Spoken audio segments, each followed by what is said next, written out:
If you think you've heard everything about exorcisms, prepare to change your mind. Throughout the centuries, the Church has treated these rituals with extreme caution, limiting information to protect those involved and prevent misinterpretation. But what makes this case so unique? Was it a battle against supernatural forces, or something that transcends human understanding? Today, we'll dive into this enigmatic event and try to uncover what really happened, a story that challenges our logic and forces us to reconsider the boundaries between the natural and the supernatural. From the earliest days of Christianity, exorcism has been deeply linked to faith, symbolizing the battle between good and evil. In the New Testament, Jesus performs exorcisms to demonstrate his divine authority, establishing a tradition that the Catholic Church has followed for centuries. Over time, the ritual became formalized, especially during the Middle Ages when the fear of demonic possession intensified. The Church created the Ritual Romanum, an official exorcism manual published in 1614. This document established strict rules, requiring thorough investigations to differentiate spiritual phenomena from medical or psychological conditions. Exorcisms, however, have always been shrouded in mystery. Seen as extreme spiritual practices, the Church conducts them with great discretion, revealing few details to the public. Only highly trained priests, authorized by local bishops, are permitted to perform these rituals, and even then, only in extraordinary cases. Today, while modern science attempts to explain many of these phenomena, exorcisms remain a crossroads of faith, spirituality, and the unknown, challenging the limits of what we can comprehend. Before we dive into the most secret exorcism in the history of the Catholic Church, how about a deal? Leave a like if you're enjoying this exploration. It helps us create more content and reach more people interested in this fascinating and mysterious universe. In 1949, in the small Italian town of Montefiascone, one of the most sinister cases ever documented by the Catholic Church took place.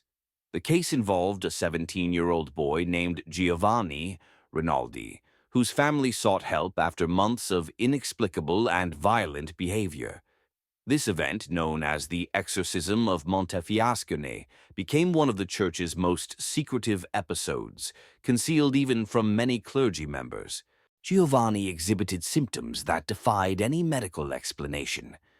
Guttural voices in ancient languages like Latin and Greek, objects moving around him without contact, and violent fits of physical strength disproportionate to his size.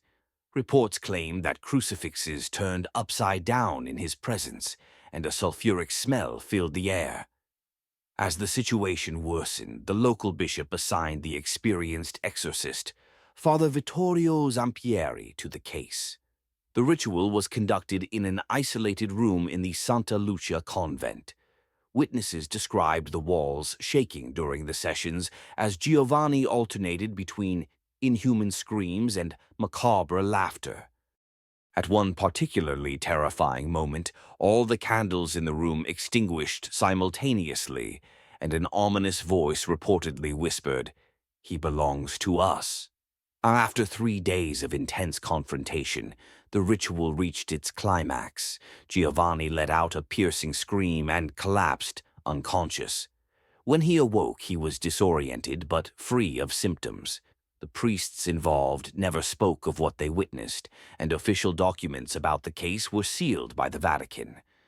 The exorcism of Montefiascone remains one of the most disturbing episodes in the Church's history, a chilling reminder that the unknown may be closer than we imagine, and that even faith has its own unsolved mysteries. The aftermath of the Church's most secret exorcism left behind a trail of mystery and unease. Although the ritual appeared successful, those involved were never the same. Some priests reportedly resigned, unable to bear the psychological weight of what they had witnessed. One priest was said to have been hospitalized due to persistent hallucinations, claiming to see demonic faces even in his dreams. For Giovanni, silence surrounding his life after the exorcism only fueled rumors. Accounts suggest he lived in seclusion, marked by episodes of amnesia and unexplained trauma. Meanwhile, documents detailing the case were immediately sealed by the Vatican, intensifying fascination and conspiracy theories about what truly occurred. The event also ignited theological and skeptical debates. Within the Church, it served as a dark reminder of the enduring power of exorcisms in an increasingly skeptical world. For critics, it reinforced discussions about whether these rituals are a spiritual solution or a cover for severe psychological disorders. Ultimately, this case became a symbol of the fine line between the visible and invisible, challenging both faith and reason. For believers, it is chilling evidence of forces beyond human understanding. For skeptics, it remains an enigma that defies modern paradigms. What really happened during this exorcism remains an enigma. Was it a manifestation of the supernatural or an extreme case of mental illness? For the faithful, it is a testament to the power of prayer. For skeptics, an example of how faith can shape perceptions of reality. On one hand, the Church's silence surrounding the event reflects the need to protect both those involved and the institution's image. On the other, this mystery fuels our curiosity and forces us to question the limits of what we consider real. And you, what do you believe?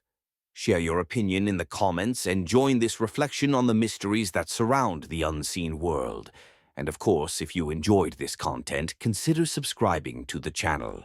We have many more Catholic mysteries to uncover.